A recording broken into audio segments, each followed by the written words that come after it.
Assalamualaikum warahmatullahi wabarakatuh. Bismillah, salatu wassalam ala rasulillah Sayyidina Muhammad ibn Abdullah wa ala alihi wa sahbihi wa mawalah. La hawla wa la quwwata illa billah. Amma ba'du, fa inna ahsanal kalami kitabullah wa khairal hadi hadi nabiyyina Muhammadin sallallahu alaihi wasallam wa syarrul umuri muhdatsatuha fa inna kullu muhdatsatin bid'ah وكل بدعة ضلالة وكل ضلالة في النار. وفي سند المتصل إلى الإمام المؤلف رحمه الله تعالى وأدام نفعلنا به وببركات علومه في دارين آمين. معاشر المسلمين رحمكم الله, jamaah taklim Masjid Jami' Al-Mu'awwanah, sama kita hormati orang tua kita, guru kita Ustaz Haji Abdul Aziz Musahab, Ustaz Haji Muhammad Yusuf Ramli, Ustaz Haji Muhammad Yusuf Marzuki, Ustaz Zaini Abdul Ghani, Ustaz Nafis, Ustaz Hilmani, Ustaz Hazani, Ustaz Samsudin, Pak RT, para jamaah semua, orang-orang tua kita hadirin rahimakumullah. Syukur alhamdulillah, malam hari ini dengan izin Allah Subhanahu wa taala kita bisa kembali berkumpul di masjid ini dalam rangka pengajian rutin kita setiap Senin malam Selasa. Mudah-mudahan hadir dan duduknya kita di majlis ini senantiasa kita selalu dalam lindungan Allah Subhanahu wa taala. Salawat dan salam semoga senantiasa selalu tercurah pada junjungan baginda Nabi besar Muhammad sallallahu alaihi wasallam. Mudah-mudahan kita semua kelak bisa berkumpul kembali bersama-sama di yaumil mahsyar di bawah naungan syafaatnya baginda Rasulullah sallallahu alaihi wasallam. Belum kita mulai ta'lim, Tabiat suratul Fatihah Imam al-Fadil Syekh Muhammad Nawawi Syafi'i Qadim Syazin Ladi Iblis Nasir Muhammad Ahmad bin Ibrahim Samarkandi Malarah ibn Zaid bin Yazid bin Zaid bin Yazid Muhammad ibn Suli Mufri Malayun Faqah hadal muslim Wajid hadal mas'ul mu'alim Fi hadal masjid La hadratin Nabi Al-Fatihah.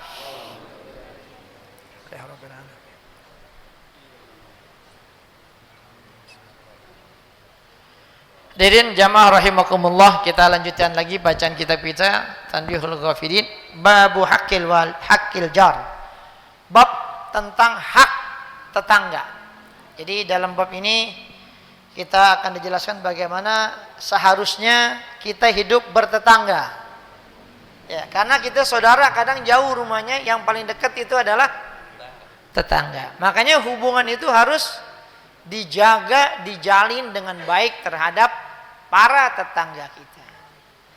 Jangan kita sama tetangga musuhan, kayak tikus sama kucing.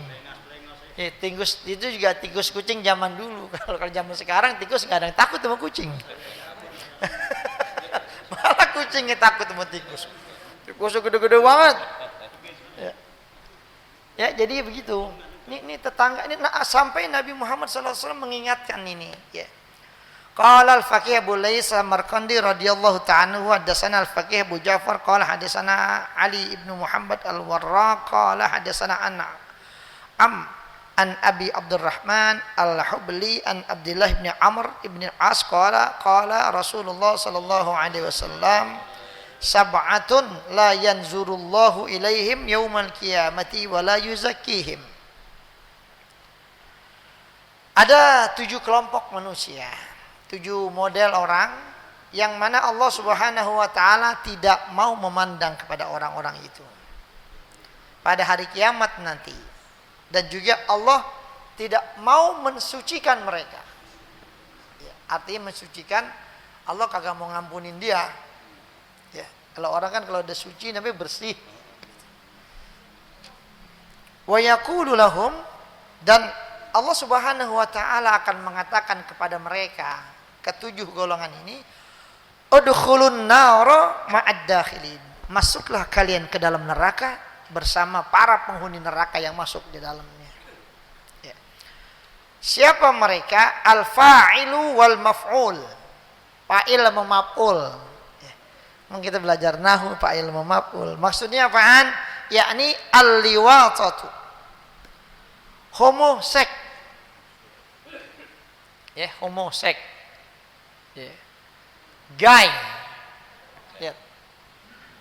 Tampang boleh sangar, tapi pas udah ngomong kayak Hello Kitty. Ya gini, tampangnya security tapi lagunya kayak Hello Kitty. Security kan serem kan? Iya, begitu model tulang lunak kalau bahasanya. Lemes semua. Ya, artinya kalau sekarang tuh LGBT. Ya. LGBT. Itu ya, mereka kelompok-kelompok yang dan ini sudah ada contohnya dari zaman Nabi Lut. Ya, kaum Sodom namanya. Ya, mereka begitu sampai istrinya Nabi Lut pun dijadiin batu sama Allah Subhanahu wa taala karena jadi hadirin rahimakumullah, contoh-contoh itu udah Allah perlihatkan, Allah kasih tahu di dalam Al-Qur'an. Ada seorang nabi yang istrinya masuk neraka. Jadi begitu, masuk neraka. Jadi enggak ikutin suaminya. Makanya kalau di istrinya ustadz masuk neraka pantas saja. Tapi paling kagak ya diarahkan lah semuanya ya. Itu suatu patokan aja gitu. Anaknya Nabi ada yang masuk neraka enggak? Ada. Kanan anaknya Nabi siapa? Nabi Nuh. Jadi contoh-contoh itu memang sudah ada. Jadi jangan kaget kalau seperti itu. Jadi itu ya yang sekarang lagi ramai itu tuh. Mereka punya benderanya pelangi. Jadi ada LGBT, L-nya apa lesbia. Singkatannya apa saya nggak tahu tuh pokoknya. Lesbian, B-nya LG, G-nya apa? LGBT kan gitu. Gay. Tahu aja ya gay. Itu kadang-kadang yang begitu tuh hadirin. Itu suka banyaknya di tempat bodybuilding. Tuh yang tukang gini-gini tuh badannya berkekar-kekar. Itu yang kadang-kadang ya yang jadi predator itu yang begitu. LG, bisek. Kalau bisek itu dia sama apa aja jadi. Cowok jadi, cewek jadi, kebo jadi juga. Pasti sih. Apa aja yang masuk gitu. Itu memang begitu modelnya. LGBT, T-nya transgender. Tahu transgender? Nah, itu yang gender. Kalau kita ke Thailand, udah pernah ke Thailand belum Jawi? Lu udah pernah ke Thailand belum?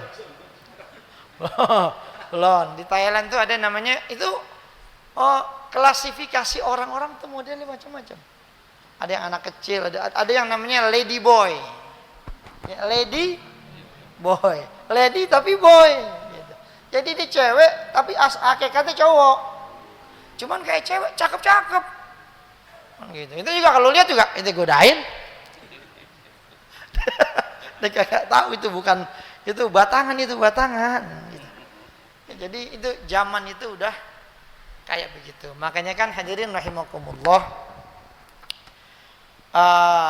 penyerupaan kepada orang laki. Kalau orang tua saya dulu itu anak perempuannya nggak boleh pakai celana panjang, nggak dikasih.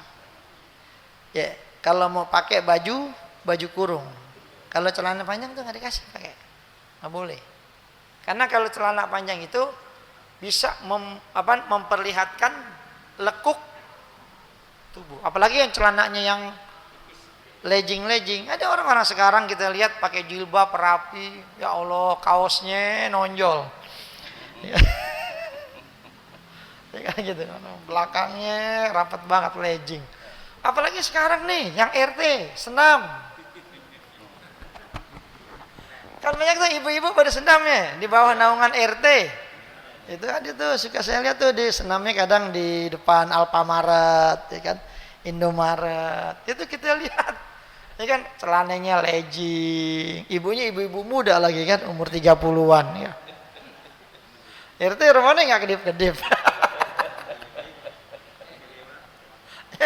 Jadi itu kan banyak tuh kadang-kadang. Di Superindo ada tuh tiap hari apa itu kadang-kadang.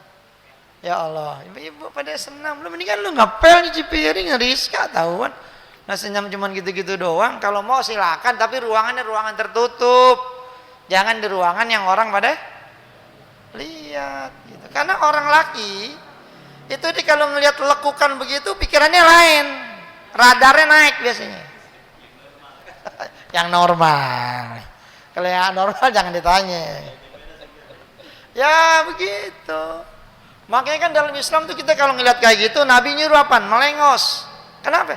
Kalau kita ngelihat lagi, udah pasti. Gitu. Wah, astagfirullahaladzim. Lihat lagi. Oh, betul ini.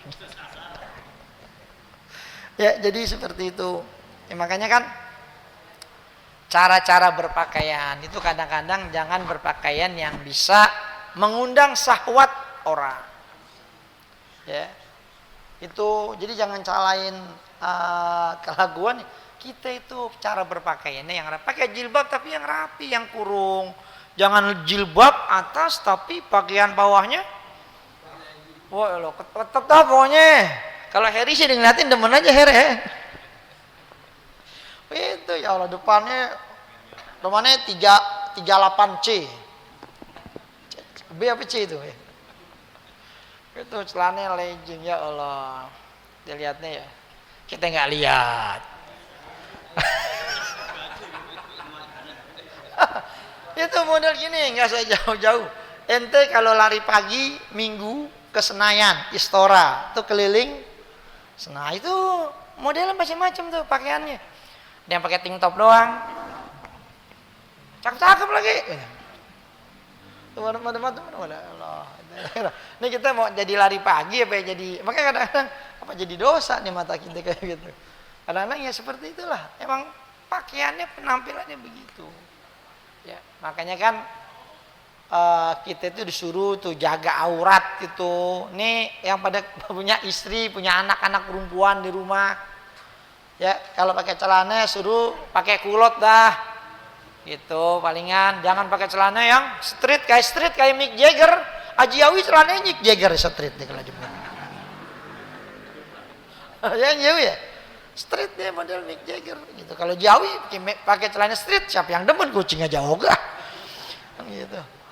Jadi ya jadi pakai celananya yang agak komprang, baju juga yang agak jangan baju adeknya dipakai kan di sini baju adek kita lagi naik motor nih nah, di depan kita ada APG gitu celananya baju adeknya dipakai ya kan dia begini nah keangkat nah celana dalamnya kelihatan mereknya di belakang sama ukurannya kelihatan ya kan gitu kalau yang anak-anak muda dia nggak bakal disalip tuh sama anak muda dia lu bang salip apa ntar biar sabar kita naik motor.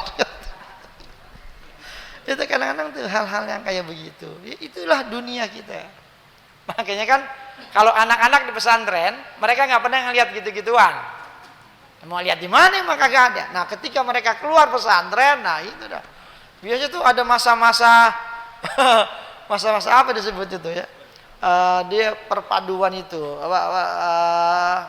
apa biar ngelihat dunia yang selama ini belum pernah dilihat. Itu kayak gitu.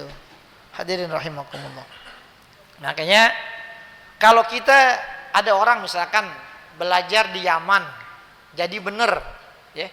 Emang di sana kagak ada kita pantas jadi bener. Tapi kalau dia bisa belajar misalkan di mana? Di Indonesia lah. Tapi dengan ujian yang lebih berat kan kita di Indonesia kan penampilan yang begono yang begitu bisa kita lihat. Nah, kita bisa lebih hebat, berarti kita lebih hebat. Ya, itu bisa apa menghadapi itu semua. Tapi kalau yang belum pernah ngelihat, sekali ngelihat kaget nggak? Astagfirullahalazim. Dia ngomong astagfirullahalazim, tapi matanya melotot ke situ terus. Kita jadi rahimakumullah. Ya, jadi era sekarang nih yang dinamakan LGBT itu udah mendunia. Mereka punya komunitas tersendiri. Ya. Gitu. Anak laki pacaran namanya anak laki. Ya Allah kita ngelihatnya aja geli. Hadirin rahimakumullah. Ya Allah. Ya, ayam belum pernah pacaran sama ayam jago. Ayam aja ngerti. Hadirin rahimakumullah. Ini ya Allah orang laki yang atau jenggotan yang atau kumisan pacaran ya benar. Ya itu bukan nggak waras, nggak normal. Otaknya waras, nggak normal apa yang nggak normal? tabiatnya itu yang keluar dari kebiasaan umum. Dan itu udah dilaknat oleh Allah. Udah dikasih contoh di dalam Al-Quran. Ya, umatnya Nabi Lut. Yang perempuan kawinnya sama perempuan, yang laki kawinnya sama laki. Nah, laki sama laki, batang sama batang main anggar. Lo kapan punya anak? Nah, gitu. Itu udah menyalahi fitrahnya. Makanya Pak, kalau kita punya anak kecil, itu anak kita punya anak kecil laki. Terus dia mainnya sama anak perempuan mulu. Udah gitu kita ajak beli mainan di pasar Gembrong. Ya, pasar Gembrong masih ada nggak? Ya. Anak laki milihnya boneka. Ya. Pokoknya mainan-mainan bukan anak laki udah dibeli. Nah itu mesti kita benerin tuh dari kecil. Ya, jangan dibiarin aja, bahaya. Gitu. Ntar lama-lama tulangnya lunak. Itu kan itu apa nggak berasa tuh kalau udah kayak gitu ngomong itu di luar kesadaran dia tuh ketika ngomong tahu-tahu tangannya jangan gitu dong. Ya itu jadi itu mesti diitin terus tuh ya. Kadang-kadang juga dan itu hadirin itu nular ya, model-model gitu nular. Ada artis tuh ya yang siapa namanya saya lupa tuh, dia biasa dapat peran-peran banji akhirnya dia berhenti dah, nggak lagi dah. Kenapa? Keterusan di kehidupan hari-hariannya begitu juga. Tuh kadang-kadang orang yang kerjanya di salon-salon, orang laki kerja di salon. Gitu. Nggak semuanya sih, nggak semuanya. Tapi kadang-kadang ya begitu. Tangannya jadi gemulai. Gitu. Ya banyak contohnya kayak begitu, bukan 1 2. Tapi nggak semuanya kayak begitu. Tapi ada yang seperti itu. Karena apa? Ya karena pengaruh dengan kondisi tempat dia kerja. Lalu wanakihu yadahu, orang yang melakukan onani atau masturbasi. Lalu yang ketiga wanakihul bahimah, orang yang bersetubuh dengan binatang. Emang ada orang bersetubuh sama binatang? Ada. Itu orang kenapa? Emang udah stres bener emang. Ya. Udah kagak normal. Gitu. Tapi biasanya yang dengan binatang ini rata-rata modelnya bisek modelnya. Mereka bisa sama orang laki, ayo. Orang perempuan, ayo. Ada ayam lagi ngerem, ayo dembat juga. Ya, jadi itu modelan-modelan yang kayak begitu. Jadi ya Rasulullah SAW itu udah memberikan sinyal dari dulu tentang adanya orang-orang yang model kayak begini. Lalu kemudian wanakihul mar'ati fi dubur, orang yang menyetubuhi wanita melalui duburnya. Ya. Itu. Ya. Jadi kan ada kubul, ada dubur. Ya. Itu haram tuh dari dubur. Ya, nggak boleh. Ini ada yang belum kawin di sini. Banyak. Ya begitu. Makanya kan ketika ada pertanyaan dulu tentang bagaimana hukum ketika seseorang jimanya lakinya ada di belakang, perempuannya ada di depan bininya. Ya. Boleh-boleh aja, tapi tetap target goalnya kubul, bukan di dubur. Itu targetnya harus begitu, harus panjang urusannya kan gitu. itu hadirin. Jadi kalau yang dibilang dari itu boleh begitu, posisi seperti itu, cuman tetap masuknya lewat depan, bukan lewat duburnya. Gitu. Kata Jawi, gua nggak nyampe kan? Ya jadi seperti itu. Ya jadi nggak boleh lewat dubur. Wah bini gua lagi datang bulan ini gitu. Udah pre dulu bentaran, paling berapa lama ya jadi menjima, mensutubi istri melalui dubur. Lalu wajami'ul mar'ati wabnatiha, orang yang menikahi ibunya Udah lalu kemudian anak perempuannya ditikahin juga, dikawinin juga. Ada nggak orang begitu? Ada. Dikawin sama ibunya. Udah gitu anaknya dikawinin juga. Statusnya gimana jadinya? Ya, ya jadi ini tadinya bapak mertua, akhirnya dia kita hadirin rahimakumullah ya. Jadi nggak boleh. Kalau mau nikahin ibunya aja. Kalau mau anaknya aja. Kan gitu kadang-kadang ada orang nih pengen kawin, dia mampir ke rumah janda. Janda punya anak satu. Gitu. Anak udah gede lagi umurnya. Ini perawan lagi anaknya kan. Gitu. Pas dia nyampe sono, dilihat lah, ini anaknya cakep. Gitu. Kata dia, ngapa gue kawin sama maknya gitu. Mendingan anaknya gue kawinin kan gitu. Ya udah nggak apa-apa, batal. Milih maknya, kita milih anaknya aja gitu. Anaknya aja atau emaknya aja. Jadi nggak boleh digabungin. Sama kayak menikahi dua orang wanita yang bersaudara, nggak boleh.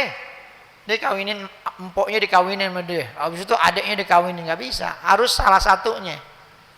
Kalau nggak empoknya, adiknya.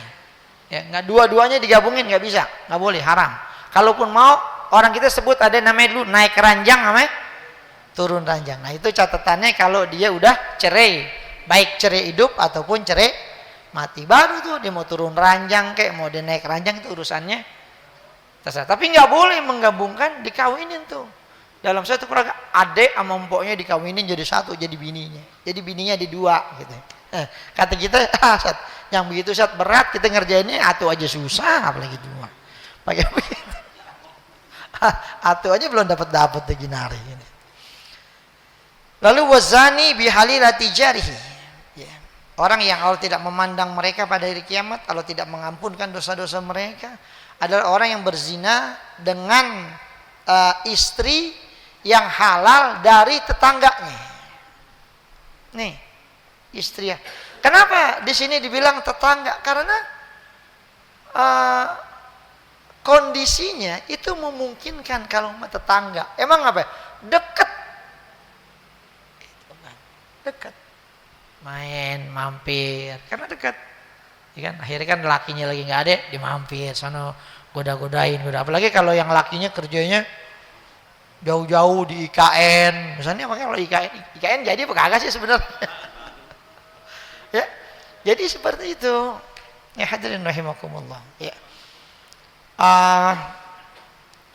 Momentum itu bisa didapatin karena tetangga itu rumahnya berdekatan, apalagi rumahnya sepi ya kan, sering keluar kota dan lain sebagainya. Nah ini memungkinkan itu bisa terjadi. Makanya kan Nabi SAW tuh dari jauh hari udah ngingetin wazani bihalilati jarihi. Lalu yang ketujuh ya adalah ini ya, wal mu'zi jarahu hatta yal'anahu nasu illa ayatuba bisyuruti. Yang ketujuh ini yang akan jadi bahasan kita adalah orang yang menyakiti tetangganya. Ya. Jadi ini orang sering banget nyakitin tetangganya, sampai-sampai orang-orang melaknat dia. Lu kebangetan banget lu sama tetangga lu, begitu-gitu banget, begini begitu dan lain sebagainya.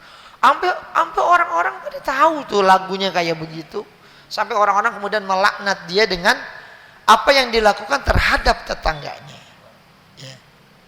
Illa ayatuba. Ya. Kecuali kalau dia udah bertaubat. Ya, tentunya taubat dengan persyaratan dari taubat. Nah itu syarat taubat apaan? Buka aja bab yang duluan, kan ada tuh bab taubat, ada 2 bab ya, baca lagi dah itu. Syarat-syarat taubat yang mesti dilakukan. Jadi itu hadirin rahimakumullah. Ya.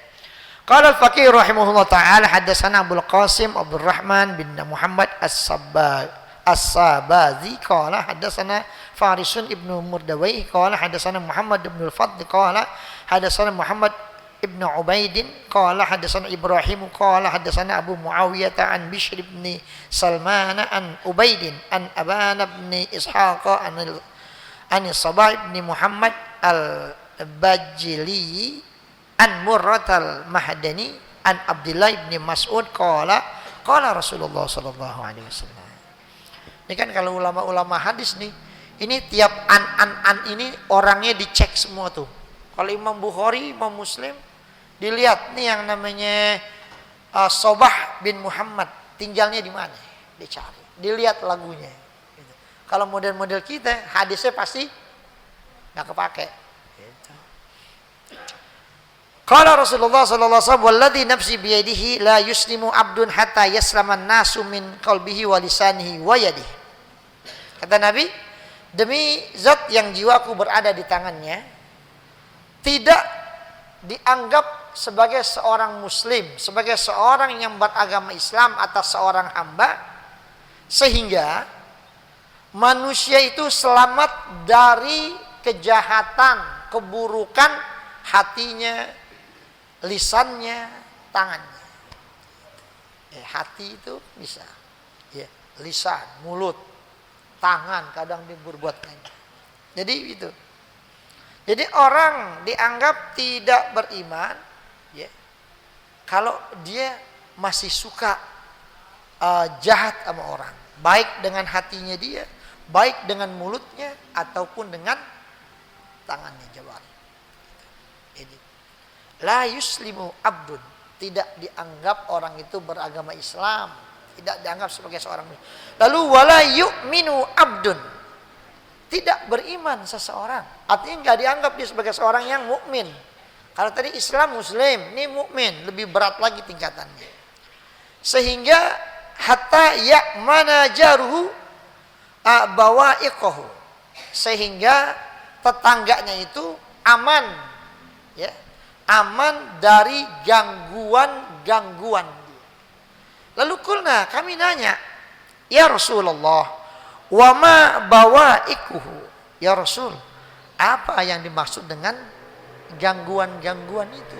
Maka Nabi bilang, ghasyuhu wa zulmuhu, kecurangan dia, kelicikan dia, dan juga kezoliman dia. Makanya tuh sama tetangga jangan pada marah-marahan. Kalau ada apa-apa, kita kebakaran, kita apa, sakit, kadang tuh yang nolongin tetangga duluan yang paling dekat. Makanya tuh dibina hubungan bertetangga. Makanya kan Nabi SAW tuh ngajarin sampai kalau kita masak, banyakin kuahnya, bahagi tuh tetangga-tetangga. Ini nanti ada penjelasannya banyak. Ya, jadi seperti itu. Qala haddatsana Muhammad bin Dawud ibnu Zahir qala haddatsana Muhammad bin Ja'far qala haddatsana Ibrahim bin Yusuf qala haddatsana Muhammad bin Qasim an Musa an Ubaidin al-Yazidi an Zaid ibn Abdurrahman an Sa'ib bin Musib anna Nabiy sallallahu alaihi wasallam qala hurmatul jari alal jari ka hurmati ummi. Ya, ini Nabi ngingetin. Kata Nabi, kehormatan tetangga itu atas tetangganya seperti kehormatan ibunya dia sendiri. Sekarang begini, kita mau jelek-jelekin tetangga kita, kehormatan dia sama kayak kehormatan ibu kita. Berarti kalau kita jelekin tetangga, sama aja kita jelekin ibu kita. Kira-kira mau gak kita jelekin ibu kita sendiri? Enggak. Itu tetangga tuh. Itu Nabi memandang sangat pentingnya menjaga itu. Makanya kan hadirin, Islam itu bisa kuat di Madinah. Kenapa? Karena Nabi menyambung silaturahmi semua. Ketika beliau sampai di Yathrib di Madinah, yang beliau lakukan diantaranya apaan? Beliau mempersaudarakan sahabat Ansor dengan sahabat Muhajirin. Sehingga ketika disahabatkan, disaudarain itu, dipersaudarakan, hubungan mereka jadi kuat. Persaudaraan dalam Islam. Dia nggak punya rumah, dikasih sama sahabat Ansor rumah. Bininya masih nggak mau masuk Islam, dia punya bini 2, diceraiin satu, ya, diserahin buat kaum muhajir. Sampai kayak begitu, luar biasa. Coba kita ada model begitu. Ya elah, minjem selang aja susah, selang. Assalamualaikum Pak Haji, minjem selang. Minta air nih, air lagi mesinnya lagi rusak, ya ambil aja dah gitu. Nggak ada selangnya Pak Haji, selang lu cari, embernya lu angkutin gitu. Itu hadirin. Ya kalau ada selang kasih. Ya sedekah yang paling besar tuh air tuh. Air itu sedekah yang utama. Makanya kan kalau ada orang pembangunan masjid atau majelis taklim atau musola, ente kalau bisa ente ambil tuh borongan apaan? Mesin air, bor, semuanya saya yang nanggung. Kalau karpet paling berapa tahun kuatnya? Ya, 10 tahun ada yang baru angkat naikin ke atas gitu. Ya kan gitu. Tapi kalau air itu orang pakai terus buat wudu, buat apa dan itu makanya tuh ya air tuh vital gitu. Makanya saya dulu di Mujahidin ada yang mau mantekin air, nggak apa-apa udah banyak sih Mujahidin pantekan air ada 4 sono ada, sini ada gitu. Itu dekat lapangan ada pantekan air khusus kalau Idul Adha. Jadi kan kalau langsung dari mesin kan airnya kencang semprotannya enak gitu. Jadi udah pasangin listrik, pantek di sebelahnya, udah keluar air isi voucher. Nah isi voucher aja 6 bulan sekali belum habis gitu. Aku kapan habis itu saya nggak pernah ngisi kayaknya gitu. Hadirin rahimakumullah. Jadi kayak begitu ya. Jadi kehormatannya sampai kayak begitu dikatakan oleh baginda Rasulullah sallallahu alaihi wasallam. Hadirin itu aja dah ya, udah bunyi belnya. Ya. Tangan saya masih sakit nih, ya Allah. Minta doa ya, bacain Fatihah nih buat rasanya gitu. Tadi saya habis ngurut lagi tadi di Ajinain sono gitu. Udah berapa kali ngurut ya saya. Tapi kalau giliran ngajar, sakitnya hilang. Entar pulang sakit. Dari semalamnya saya dari jam 2 malam tuh kagak bisa tidur. Ini tangan kalau kita salah posisi itu kram. Ente bisa ngerasain kram rasanya sebadan, sampai ke badan ya kram. Kalau kram di kaki kita tekuk baik, enak. Ini di tangan. Gimana ngilangin itu rasanya urat pada ketarik kayak begitu. Aduh ya Allah. Jadi begitu kita ngobatin sendiri nyari apa? Nyari selaknya kita gerakin tangan kita begini. Wah, masih sakit. Kita begini, masih sakit. Kadang tidur, itu bangunnya bisa 2 menit kemudian baru bisa bangun. Bangun begini, sakit. Bangun dua sini, ketarik sakit. Tuh. Itu jadi begitu dah. Emang lagi waktunya sakit kali. Jadiin aja dah. Nah yang penting kan udah diusahain, ke dokter udah. Urut udah. Ya udahlah kita liatin aja nih. Apa kita masuk sasana tinju aja pengen? Ya, mohon baca Fatihah ya. Mudah-mudahan bisa cepat fit cepat Fatihah binati syifa di badani syai. Ila hadri Muhammadin sallallahu alaihi wasallam al-Fatihah.